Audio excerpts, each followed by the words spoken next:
Hello everyone, my name is Wayne. And I'm Rebecca. And we are your Bourbon Journey. Over the last 2 weeks, city of Frankfort has been hit with a very huge rainstorm. I think most of the country has heard about it by now.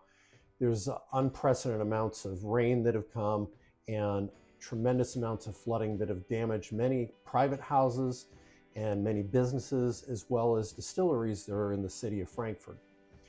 Tonight, we're going to focus on a friend of ours and his distillery. The Old Crow Distillery was purchased by David Meyer in 2014.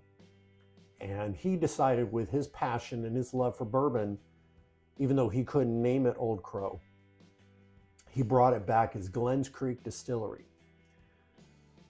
Tonight, we're going to do a tasting. And also, we're really encouraging people out there to donate money to help Dave and the crew at Glenns Creek Distillery recover from what has happened.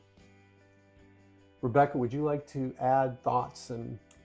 Yeah, I mean, it's just been really tough for us because we feel like we're kind of far away and it's hard to do things. And a lot of their equipment was damaged, such as their forklifts and things of that nature that they need to move barrels that have been knocked over and things.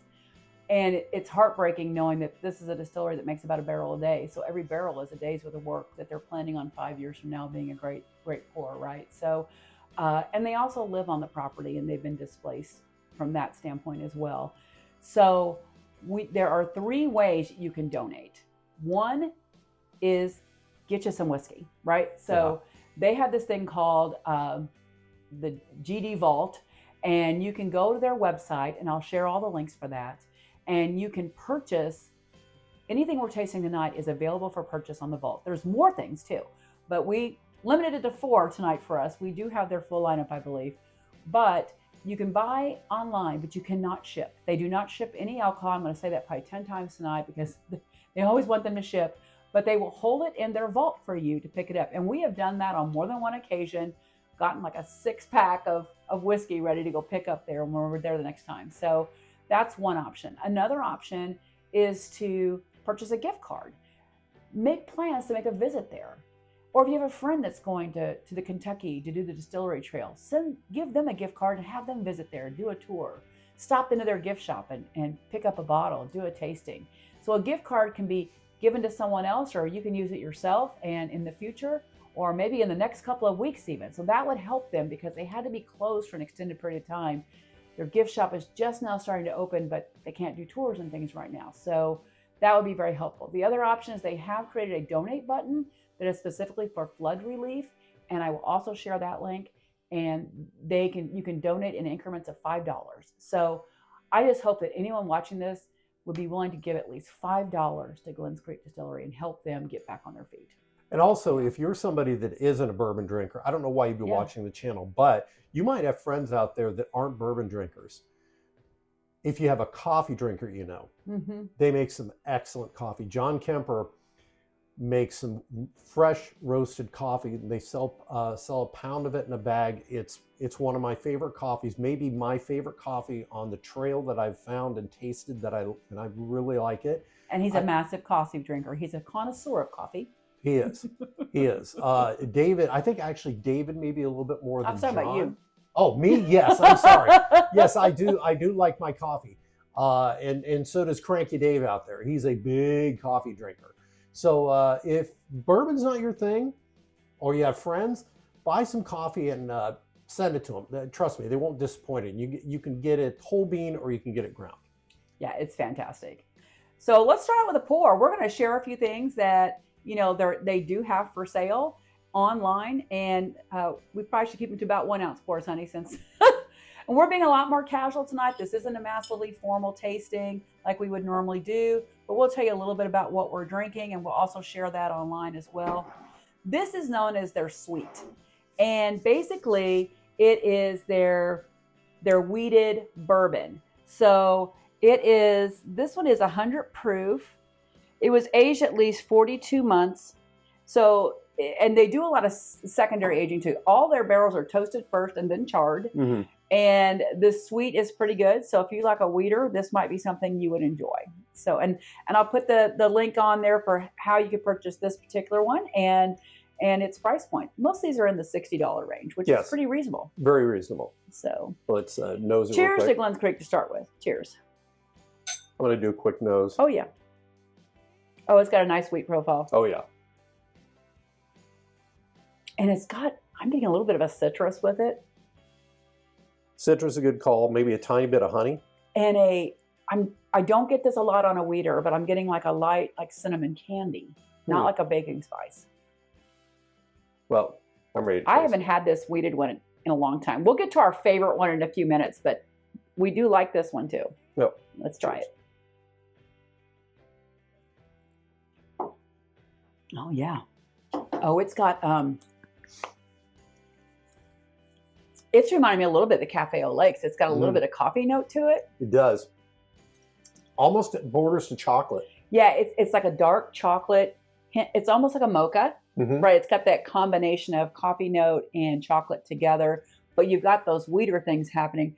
So it's kind of making me feel like, you know what I'm going to say, like a coffee Danish, like a crumble, a coffee cake that you would have because it's got the cinnamon and stuff. Weeders often bring pastry notes to mind. And I'm thinking about that really luscious coffee cake that has the streusel and everything. It's really good. I'm enjoying this. And I think, did you say it's about 100 proof? Yeah. I think it drinks a tad hotter than 100. Yeah, it's got some good legs on it. It's got some viscosity. It's got a lot of layers, and sometimes you don't find that. But this is, they do mostly single barrel things, so that's what's going on with them.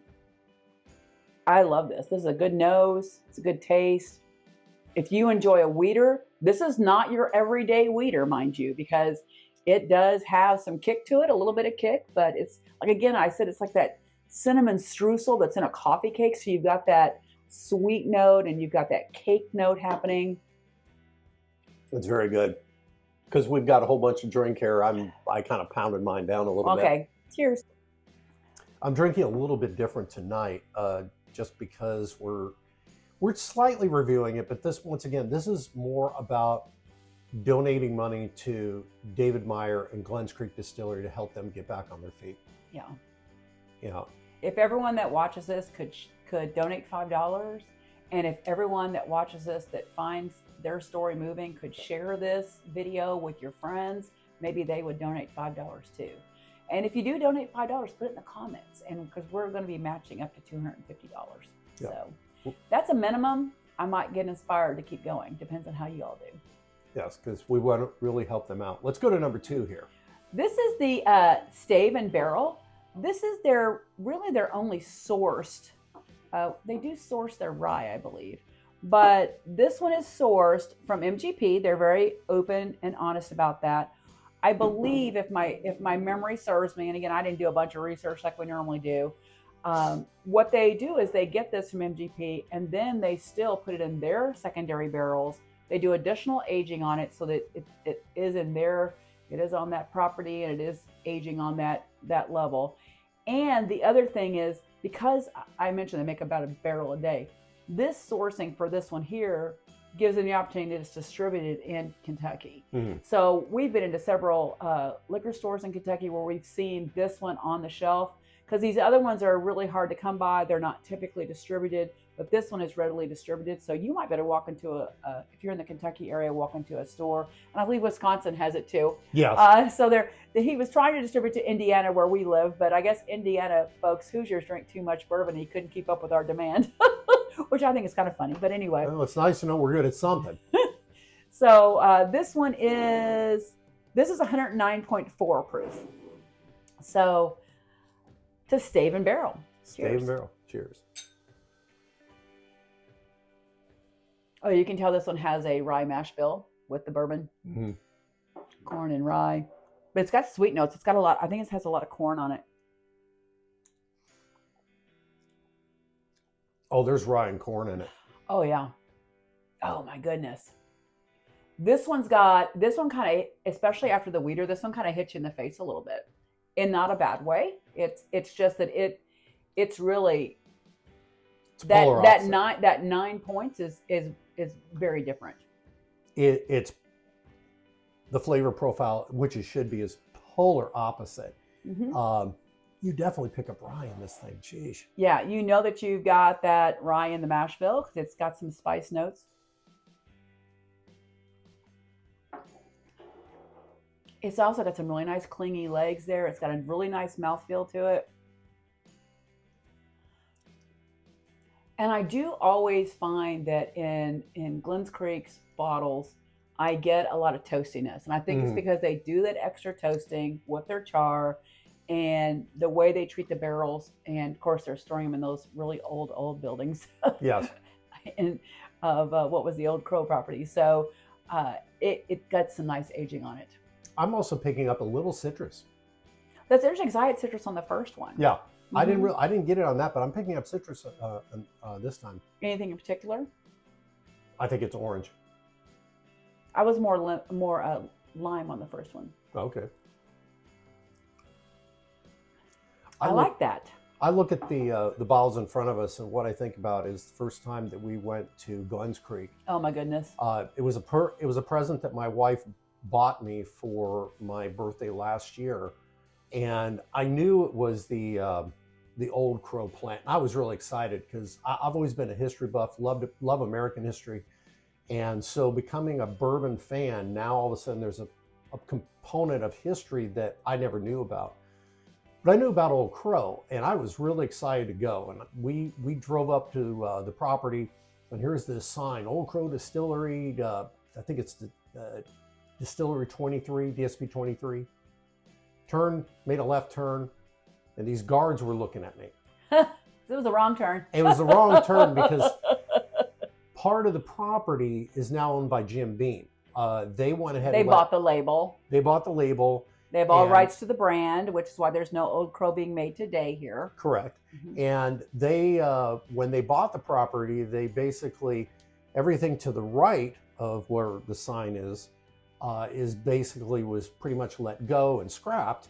And the stuff on the left was all the rick houses, which is now where they, I believe, have their 3-year-old and some other stuff. I think they say their white label there and their flavored stuff is aged there as well. So realizing we were about ready to get pinched, I turned out, we went up to the next driveway, and there was Glenns Creek. So that night we ended up having a tasting with David Meyer. Didn't know anything about the guy, didn't know anything about Glenns Creek, just knew this is a historic property that goes back to 1835, and it's supposed to be a 90-minute tour. Well, this is a private experience. The experience that I purchased was a private experience for up to 10 of your friends, right? So it can be 10 people. And they say you don't have to have 10 people. You can do it by yourself. But I thought, this would be a great birthday gift because they say, I would imagine if you had 10 people, everybody's going to be wanting to ask questions and things. But this was like a private thing for us it ended up being more than 2 hours. But he did spend a little extra time with us. But to have that kind of time, and it really, truly was, he just kept opening bottles for us to taste. And that's what this reminds me of. Kept opening bottles for us to taste. I'll pour this one. I'll do this one. Any question we asked, he was so transparent. He was willing to talk about it. I'd ask something about some process. We'd get up and walk over to the fermenting tank or walk over to the still or something like that. And it was just, I loved it. I hope you loved it as much as I did, since it was part of your birthday present. I was enthralled. I mean, we were already kind of on a high because we'd been to Wild Turkey and met Jimmy Russell.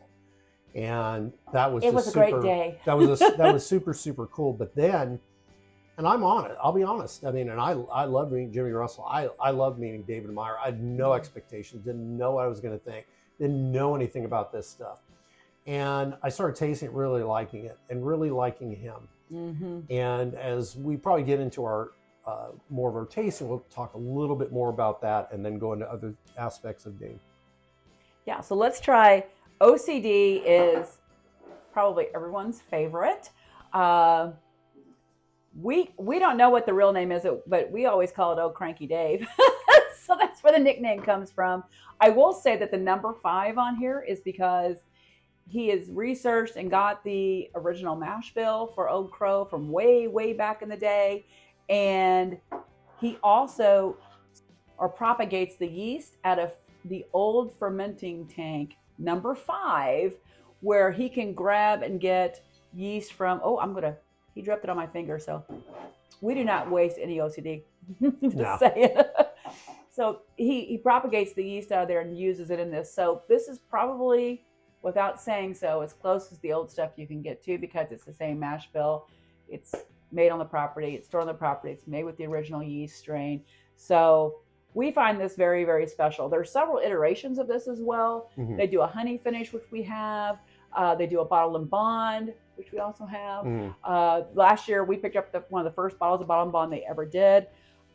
There's also what's called premium, which is incredibly hard to get, but we were blessed to get a bottle of that from Dave himself. That's another story, but OCD is just great. So we love it, and it's one of our favorite bourbons of all time, probably. Yep. Okay, let's get this little smell here, because I love the nose on this. Butterscotch. Butterscotch. Oh, it smells amazing. I just love when you get butterscotch. What this is reminiscent of for me is we've done a couple of Dusties recently that were from the 70s that had this butterscotch taste to them. Yep. And it's funny that this isn't a Dusty, but it's made like one. Yes. You know, I mean, the old Crow that we have that we've tried from 74, and we've got an 82 bottle we haven't gotten into yet. But 74 had somewhat of a butterscotch flavor, and we tasted a Barclays from 1964, and that had probably the most butterscotch of the Dusties we've tried. Hill and Hill might have been more. Hill and Hill, you think? Yeah, it may have had a little more than Barclay. Interesting. I'm just saying well, they were all it's just funny that was kind of a profile thing of that day. Yeah. It seems.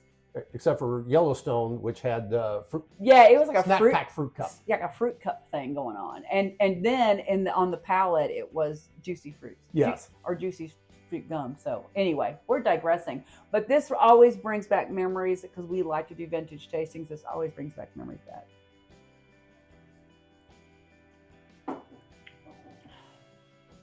I'll just say this: anyone we've had over to our house, and they like bourbon or they're interested in bourbon.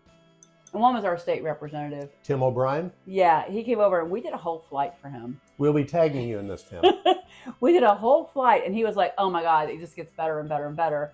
He was just enthralled. Yeah. And we may have had some cigars while we were doing it too. This drinks great with a cigar. I'm just going to tell you right now. We sat on our patio, talked with our state rep, who I also serve on a board with. But this is something we share. We share anything. I mean, people come in and you see the bottles behind us, and people come in and we always say, if it's open, you can taste it. I mean, that's pretty much the way we go with it. But if they say, what would you like me to have? They give us the choice.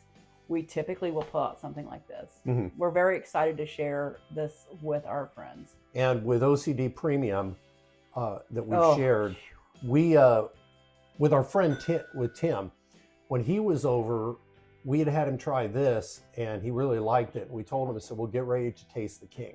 Yeah. And so we brought the Premium out and had him taste it. And he sat there and basically agreed it was the King. And he's probably one of the best things he's ever bourbon. had. Yeah. He really liked it. And hopefully, Tim, at some point we can connect you up maybe with David and you can get a Premium up there to the Indiana State reps. That'd be pretty cool. That'd be great to share up there. I love this one. I love the butterscotch note. It's got some really nice. The finish is great. I get some leather on the back end of this one. It's just got layers of notes. I mean, it starts out with that butterscotch and you still get that, but it turns a little more caramel on the palate. A tad bit of cinnamon, maybe. It fascinates me with leather. I mean, I believe you're right. Mm-hmm. Usually leather myself, I tend to find in bottles that go 6, 7, 8 and up. A lot older. So the longer you stay in the barrel, the more you're going to get barrel notes. I mean, that's just the way it is. So it's true magic that he can pull this out in just slightly under 4 years. Yeah, and I just have to share the story about from a year ago. It's almost exactly a year ago. Mm-hmm. This is the bourbon community, right? So we were in the path of the total eclipse last year. And I get all emotional. You did earlier, but... Mm-hmm. We're in the path of total eclipse, and Dave and Vicky posted up, hey, we're going to drive to Bloomington and try to see if we can find the eclipse. Anybody got a place we can crash or sit with you and watch it? I immediately start messaging. I'm like, you don't want to go to Bloomington. There's like one road in and out. You'll never get home. And come to our house. It's the same distance. We're exactly in the full. We'll have a total eclipse. We'll take care of you. Well, they hit the road and they came, and it was an amazing day. And of course, we had bottles to share, and they brought bottles to share. That's when we got our first taste of premium. He brought us a bottle that day. This bottle is signed about the Eclipse. This is your birthday one. Hey, this is his birthday one. The other one up there is signed for the Eclipse. It was on the shelf up there. We have a bottle of premium. It was the first time that we actually tried the premium. Yeah. Was that day, because at the day we were there, they didn't have any open. They don't have it very often, and when they get it, it's gone. When they decide the barrel is ready, it's done. Yes, like and immediately. It's a very unique process that we won't go into because it's so hard to get, and I don't want to. We didn't taste it because it's just not fair, because it's just hard to get. But he brought a bottle. I'm just talking about his generosity. Yes. And he signed the bottle to us, and we spent several hours. We sat there and watched the eclipse with him and Vicky, and it was. We have some great pictures, hanging out on the dock, drinking, having fun. It was just magical. We poured some other things that we had, and I poured a McBrayer bourbon for him, which he liked, and it was a very, very fun time. And it's a guy that, for myself, I just met February 23rd, and here it is April 8th. And he came out and just had a really good time. Spent the whole day with us. We had so much fun, and we knew we were going to be fast friends forever at that point. Yeah. It just wasn't going to ever change, and that's why this has an emotional connection to us. But it's a fantastic bourbon, and it is available right now. So I'm going to say buy, and no, we do not get a commission for this. This is all about helping them raise money and get some funds because they haven't been open and they need to sell some bottles. But you can, sometimes if you go there for a visit, they may be out of OCD. Right now, it is on their website. Just make sure you don't buy the one that's from Wisconsin, because that says you have to be Wisconsin to get that. But the other one, I'll show you a picture of. That one is available, and I strongly recommend that you get this. If you can only buy one bottle, I would buy this one. And I would definitely sign up for their email, because in the future, when the OCD premium comes out, you will have an opportunity. It will go fast. You have to be sitting there on your email. We were, when they did a honey, the honey release. Yeah, the honey finish. We were actually driving to, I think it was MB Roland. I think we were driving to MB Roland. Yeah. And I got the email. I was the passenger on this trip, and I got the email. Or no, you were the passenger. And she had mentioned that this email came through, and she's reading it. And I'm like, you know what? You better buy it right now. You better buy it, because here we are. And there's not great reception where we were. It's in the middle of farms. I'm like, I've got to get this purchased. But by the time that we finally got to MB Roland, I pulled up on my phone, opened the email. When I opened the email up to check it, how many were left? There were 5 left. Yeah, so we got it. So and then we picked it up later. I mean, this happened, and then it's like several months later. It was in the vault for us. So you walk in and I always keep my receipts, walk in and there's like, oh yes, we have all your stuff together, and they have a list, and you go to the back and bring your box out. And it's just an amazing process. But this bottle brings back a lot of good memories. I'll also say that this bottle brings back memory of last October, where we were on our way we had friends in town. Hap and Judy were in town. Hap and Judy. And we share our bourbon journey with them, and they were going to go to Bourbon on the Banks with us. And so we wanted to take them to experience Glenns Creek. Well, not only did we experience Glenns Creek, but we did a grounds walk. And I'm going to share a few pictures, but walking these hallowed grounds was an emotional experience. It really was. I mean, you think about all the people that have worked there, all the people that had made great whiskey there through so many years, and to see the love and the passion that Dave, Vicky, John, and everyone else who works there have in trying to keep the lawn mowed and trying to move the rocks where it was just rubble. Because I mean, it really had gone downhill quite a bit, and so much of the buildings were gutted for steel and copper and things like that. So they were gutted for, not even for use in a distillery. So it was really, really sad. But it was amazing to see the enormity of this property, how beautiful it is, and especially the love that they have for it, and that they are caretakers of it, and they want to make it something special. Well, what I remember about it specifically was we had gone into this one room, and I believe it was the room that had the coal. in it. Oh yeah, yeah. And understand how powerful and big of a place this was, because there's still actually coal in these things that were above our heads.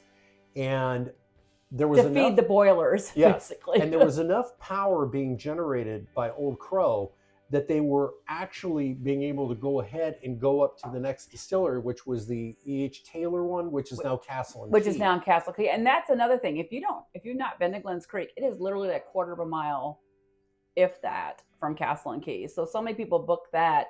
It's just right up the street. So, and this place, like Wayne was saying, used to power them. It was the boilers that kept them running. So it's crazy. And one last thing. So as we're standing there, David walks over to this, it was like a junction box, and he opens it up, and he describes, this is going back to the 70s. I want to say 74, 75, 76. Now, my friend Hap, who was with us, is a computer geek, and he gets numbers and knows his wires stuff. And stuff. He knows his stuff computerized more than anybody I've ever met.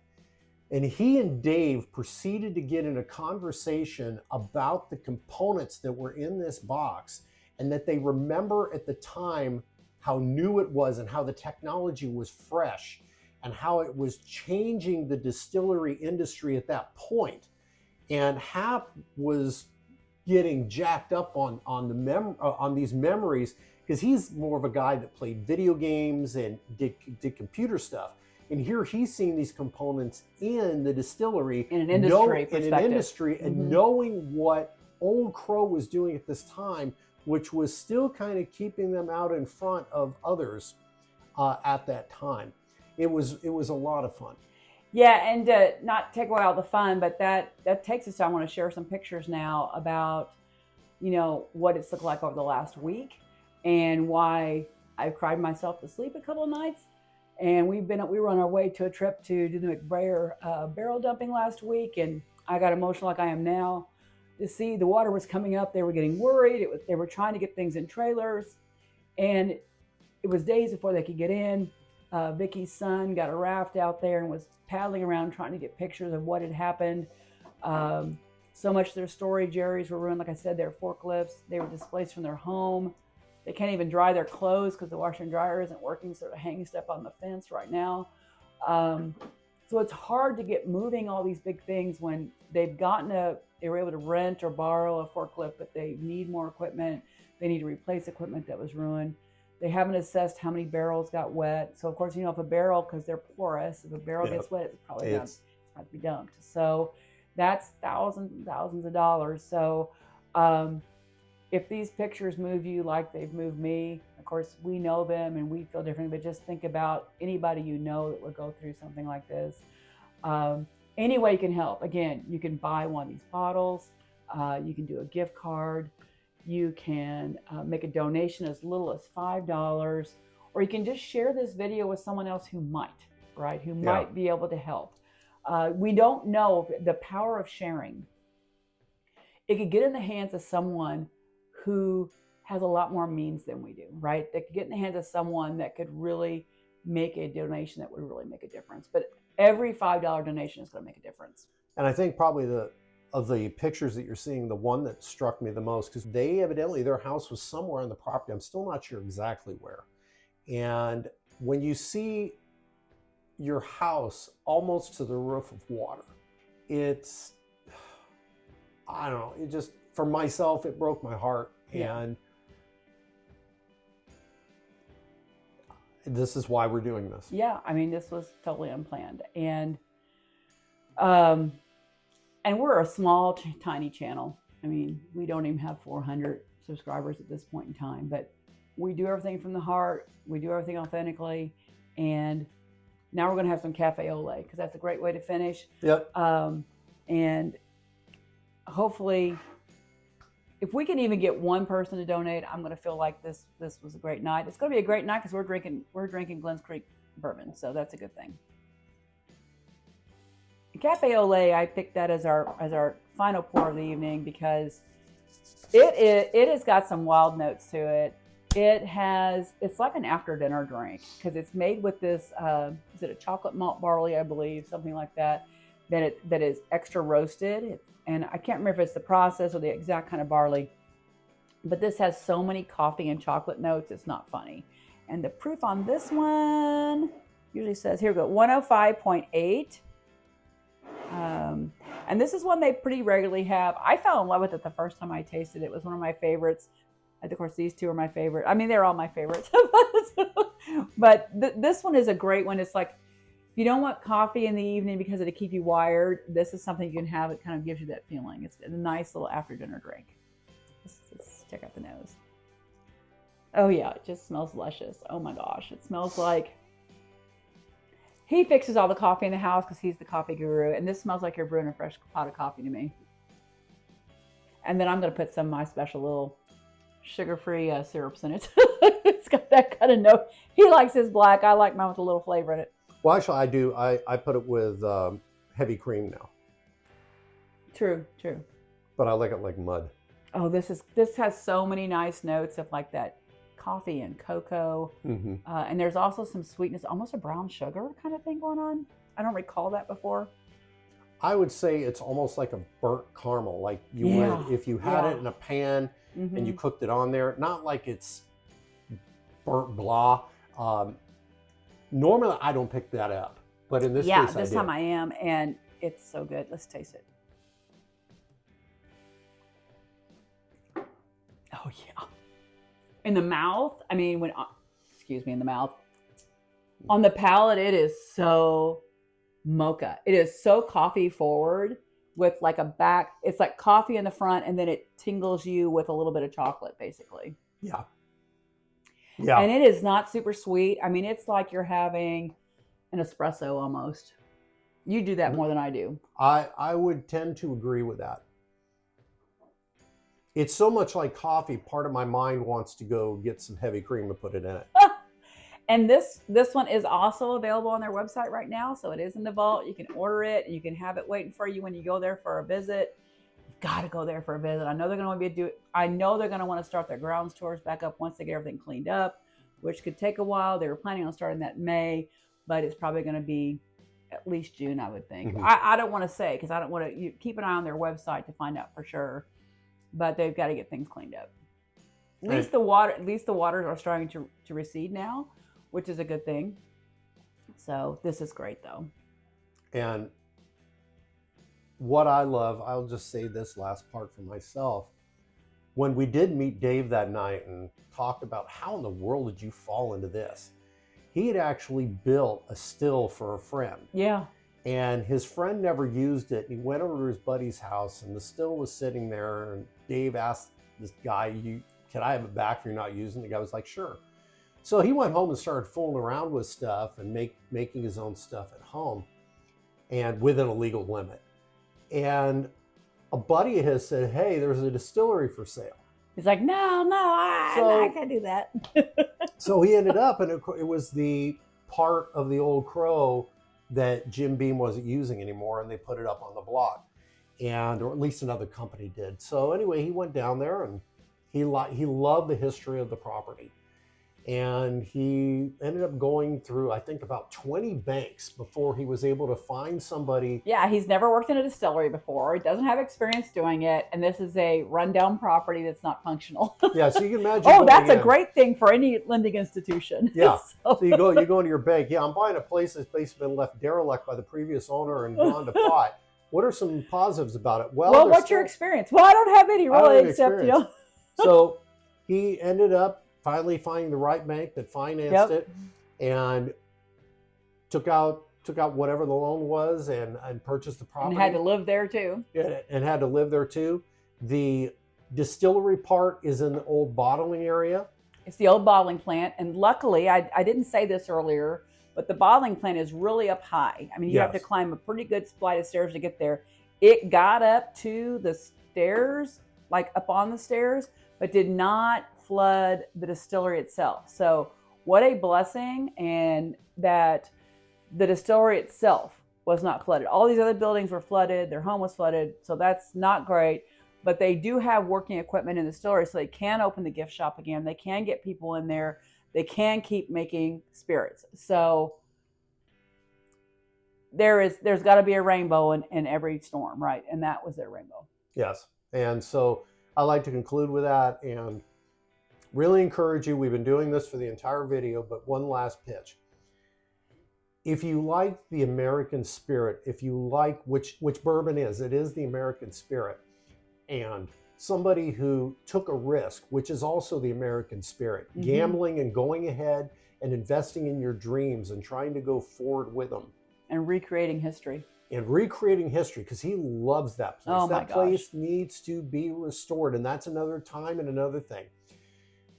If you believe in that, if you believe in people who still believe in the American spirit and the dream, I encourage you to go ahead and help them out, because believe me, we've been in a lot of places and all of them have been great, but this one here really has our heart. That's our heart. A lot. And there are a few others that I won't name that are the same to us, but we are talking about Dave Meyer, Vicky, John Kemper, and the others that work at Glenns Creek. Donate some money.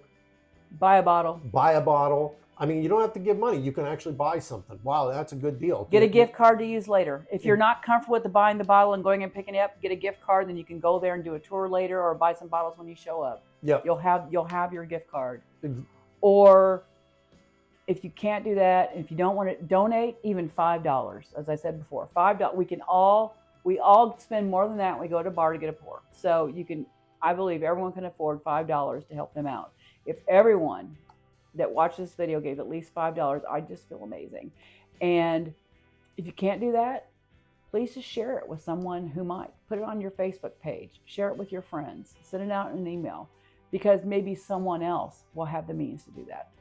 We just want to make, even if it's a small difference, we just want to make a difference. And we want our friends to know how much we love them. We want them to pull out of this. Well, there's a story about the rise of the Phoenix. And Dave Meyer he is the heart of Old Crow. Yeah. With all due respect to Jim Beam, you own the label, but he owns the heart. And as the old Phoenix rose, the Old Crow, which sits there, will rise again. OCD, Glenns Creek, will rise again, and there will be better days to come. Absolutely.